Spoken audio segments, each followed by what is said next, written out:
দিল্লির ক্ষমতায় বিজেপি এলে আপনি নিশ্চিন্ত, কেননা আপনি আশা করছেন এবার বিজেপি ক্ষমতায় এলে ভারত হিন্দু রাষ্ট্র বলে ঘোষিত হতে পারে। আর আপনি নিজে হিন্দু, আপনার কোনো চিন্তা নেই।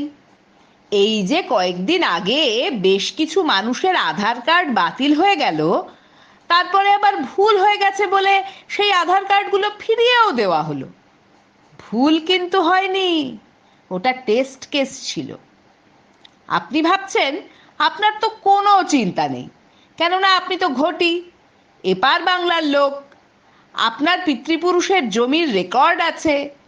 চিন্তা হবার কথা ওপার বাংলা থেকে যে সমস্ত উদ্বাস্তু কিংবা উইপোকা কিংবা ঘুষপেটিয়ারা এপারে চলে এসেছে, যাদেরকে বাঙাল বলা হয়, তাদের, ভানু বন্দ্যোপাধ্যায়ের মতন, তাদের চিন্তার ব্যাপার।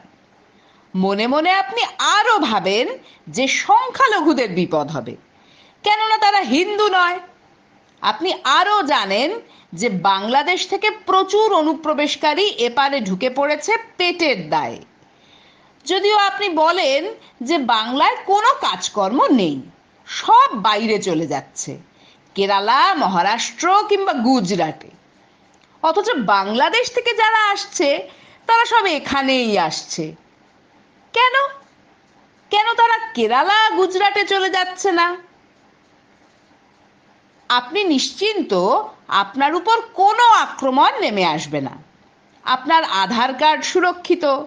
আপনি আরও নিশ্চিন্ত হয়েছেন, কারণ বিজেপি নেতা অসীম সরকার বলেছেন যে আপনি যদি বিজেপিকে ভোট দেন, তাহলে আপনি নিশ্চিত থাকতে পারেন আপনার কোনো সমস্যা নেই।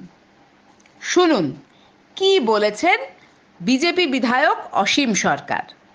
আর এই মুহূর্তে যে খবর দিকে নজর রাখবো, আধার নিয়ে এবার বিস্ফোরক মন্তব্য করেছেন বিজেপি বিধায়ক অসীম সরকার। বিজেপিকে ভোট না দিলে আধার কার্ড বাতিল করা হবে, এমন একটি ভিডিও কিন্তু এই মুহূর্তে প্রকাশ্যে এসেছে এবং যা নিয়ে ইতিমধ্যেই শোরগোল পড়ে গিয়েছে।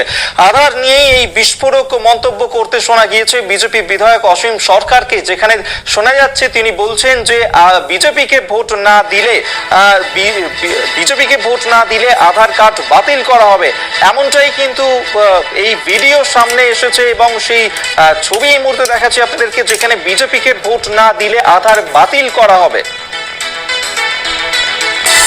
বিজেপি ছাড়া অন্য কোথাও দেবেন না, এটা কিন্তু অত্যন্ত দয়া পরবশত আপনাদের আধার কার্ড খুলে দেওয়া হয়েছে।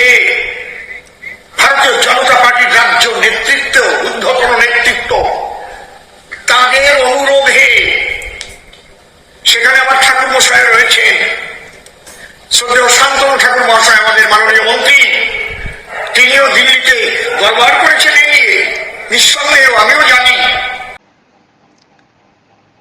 অর্থাৎ যদি আপনি বিজেপিকে ভোট না দেন, তাহলে কিন্তু বিপদ আছে। তাহলে বুঝতে পারছেন যে আপনাকে সেলফ অ্যাটেস্টেড সার্টিফিকেট দিতে হবে যে আপনি বিজেপিরই ভোটার। আসামে যখন 19 লক্ষ বাঙালিকে ডিভোটার করে দেওয়া হয়েছিল, তখন কিন্তু এই বাংলায় কোনো রকম প্রতিক্রিয়া হয়নি, কোনো বড় ধরনের আন্দোলনও হয়নি, কোনো বুদ্ধিজীবী চিন্তিত হয়ে পড়েননি। এমনকি এখান থেকে যখন একদল এমপি এবং এমএলএ আসামে গিয়েছিলেন ওই 19 লক্ষের সঙ্গে দেখা করতে, গুয়াহাটি বিমানবন্দরে তাদেরকে আটকে দেওয়া হয় এবং ফেরত পাঠিয়ে দেওয়া হয়। আমাদের এখানকার বহু বুদ্ধিজীবী তাতে উল্লসিত হয়েছিলেন, বলেছিলেন কি দরকার ছিল ওখানে যাবার। ভেবে দেখুন, ভারতের লোকসভার একজন নির্বাচিত সদস্যের অধিকারই নেই ভারতেরই একটি রাজ্যে বিপদের সময় মানুষের পাশে গিয়ে দাঁড়ানোর। আপনি নিশ্চয়ই জানেন এই 19 লক্ষ বাঙালি যাদেরকে ডিটেনশন ক্যাম্পে নিয়ে যাওয়া হয়েছে, তাদের মধ্যে 12 লক্ষই ধর্মে হিন্দু। অর্থাৎ আপনি হিন্দু এই পরিচয় যথেষ্ট নয়।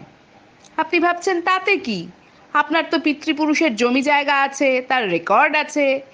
আপনি কি জানেন ওখানে বহু লোকের পূর্বপুরুষের বহুদিনের পুরনো রেকর্ড দেখিয়েও কোনো কাজ হয়নি?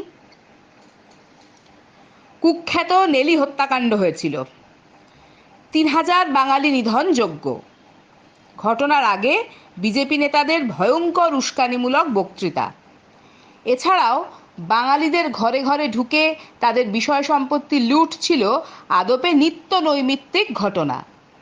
সেই প্রেক্ষিতেই হয় রাজীব গান্ধীর সঙ্গে শান্তি চুক্তি। ঠিক হয় 1971 সালের পরে যাঁরা এসেছেন তাঁদের নাগরিকত্বের জন্য আবেদন করতে হবে। কিন্তু বিজেপিকে আবার এখন বাঙালিদেরও ভোট পেতে হবে। তাই আসাম বিধানসভা ভোটের আগেই 1971 সালকে বদলে 2016 সাল করা হলো নাগরিকত্বের বছর হিসাবে। তার সুফল বিজেপি পেয়েছিল, বাঙালিরা ঢেলে ভোট দিয়েছিলেন, আর আজ তাঁদের স্থান ডিটেনশন ক্যাম্পে। হয়তো নির্বাচন হয়ে যাবার পর যদি ইন্ডিয়া জোট পরাজিত হয়, আবার মোদী সরকার আসে, তাহলে আসামের মতো ঘটনা এখানেও ঘটবে। তখন কিন্তু কেঁদে কুল পাওয়া যাবে না। আমি বিজেপির ভোটার এই সার্টিফিকেট দেখিয়েও খুব একটা লাভ হবে বলে মনে হয় না।